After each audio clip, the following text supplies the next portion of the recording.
Small and medium-sized businesses in particular, all over the state, are crying out for credit in order to expand and in order to hire. I hear that all the time from businesses. They're having trouble getting loans. They're having trouble getting credit. And why is that? You know, these banks here at home and in New York have returned to profitability. And one question we should be asking is, how much would these bank executives be making if we hadn't bailed them out? The answer is zero, but we didn't put any conditions on that bailout. The conditions need to include lending money. Why are banks have not returned to lending money? If that changed, and the government needs to be much more active and much more aggressive about this. If we had banks who were lending, especially our small and medium-sized businesses all around the state would be able to expand, would be able to create jobs in a way that would get people back to work now. Those are the two specific things that government can do. But let's be honest, I've never been a politician before. And I've been going to these political events, and I've been hearing other people who are politicians talk about jobs and promising things that they think that the government can do. The truth is that the government is much better at preventing these crises from figuring out how to put jobs back once there's a collapse. And really, shame on Washington for the last 5 years for not doing a better job of being a watchdog of the banking industry. This economy collapsed for the same reason that it collapsed 80 years ago, just before the Depression, which was massive instability in the banking industry.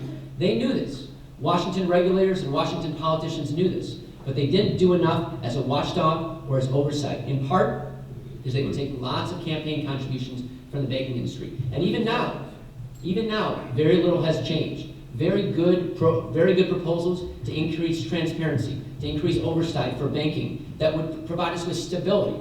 We rely on the stability of our banking industry. And when they collapsed, they had built this house of cards.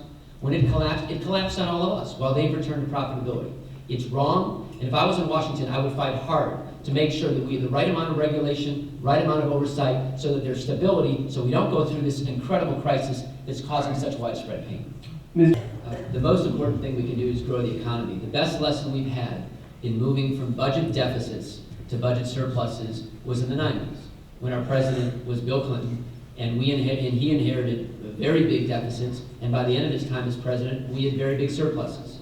And that did not, we moved from deficits to surpluses not as a result of big tax increases, not as a result of massive cuts in government programs, but from a balanced approach that grew the economy. That is the lesson. And that's why, you know, and you're right, the level of our budget deficits now, in terms of a percentage of our national economy, is the highest it's been since the end of World War II, when we, of course, had massive government spending to engage in that effort. And that puts us at a great disadvantage. And you know what it should do? It should make us very angry, because we have such huge budget deficits now because of two main things, the stimulus package and the bank bailout program. And the point was, if we didn't do either of those, it was like having a gun to our heads, really. If we didn't do either of those, they were saying the economy would have collapsed even worse. And I think that's probably right. And we have to look at why did that happen? Why were we put in such a difficult position? And it's because for years and years, this last decade, again, Washington, too hands-off of big moneyed interest. When you have a huge economic collapse that's caused from banks building this house of cards, it is very difficult to put the pieces back together. So now what do? Now do we get so concerned about budget deficits that we just leave people at a very high unemployment rate? I mean, with a 10% unemployment rate, 15% here in Rockford, the level of growth that we would have to lower that unemployment rate significantly in the next year is about 7 to 8% of growth. And folks, people are saying that that's just not achievable. So we're looking at something close to a jobless recovery unless we do something more dramatic. And so I'm in favor of more dramatic efforts by our federal government to increase stimulus packages and increase lending. And if in the short term that increases our deficits and that increases our debt, I think we need to do that. Otherwise, we're looking at years of unemployment rates at this level. And I'll tell you what, my grandfather worked in the New Deal in Washington and then stayed in the federal government for 15 years.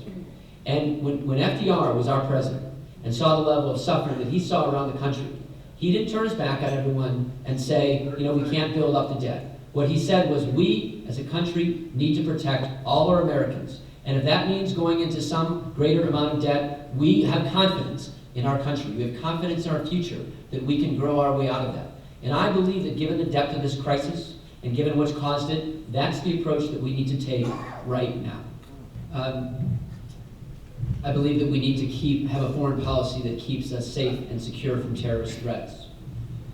When I first heard of the plan to increase our troop levels in Afghanistan, I was skeptical about whether it was the right answer. And then I went and read General McChrystal's report that proposed it. Very well-written, eloquent report. And after I read it, I was even more convinced that it is absolutely the wrong thing for our country. It is a grandiose mission that is based on trying to win over the hearts and minds of all the Afghan people and make sure that every single corner of Afghanistan is safe and secure, even though the government itself there is not an incorrupted government. Our troops, over 68,000, have been there for over 8 years, one of the longest wars in our history. And do we need to continue to keep Al-Qaeda on the run? We do. I think that's an important part of keeping us safe. But the reports are that there are no more than 100 Al-Qaeda in Afghanistan today, and they are all located around the Afghan-Pakistani border. We need to continue to keep them on the run. But the idea that we need to massively ramp up our mission in a way that would take years to accomplish, where there's no quick exit strategy, and we're talking about putting many more of our troops in harm's way in population centers closer to the people, I am against. All of us remember the attacks on our troops in Lebanon in the early 80s. I think we're looking at a much greater risk if we do this plan. I don't need to watch a movie to figure out what my foreign policy views are. 20 years ago, I worked in the Senate for the chairman of the Senate Intelligence Committee, and I was his foreign policy legislative assistant. And I remember watching the decisions being made by committee chairmen about whether to put our troops in Kuwait and in Iraq during the Gulf War. Very difficult decisions based on conflicting intelligence estimates. That is the reality of these decisions regarding our troops. But on this one, I think the answer is clear. I think it's the wrong thing for us as a country. Thank you. Thank you all very much, everyone, for the time and for the attention to these important issues in this important race. This race is being watched all around the country, and especially in Washington, as I said at the beginning, because the Republicans have their eye on the seat and believe that they can win the seat. You're going to hear a lot of rhetoric during the campaign about people who will talk about standing up for regular folks. And I think it is critically important to examine the records of the candidates who are coming before you. I am proud of my record of public service, of always being independent of those who are at the high end of the power scales, of always being independent from those with the clout, and of fighting against it. I'm proud of that record. And so when I say that when I go to Washington and I'm going to stand up for regular people against the powerful interests, you just don't have to take my word for it. You can look at the record, and I think that's very important, and I will always remain that way.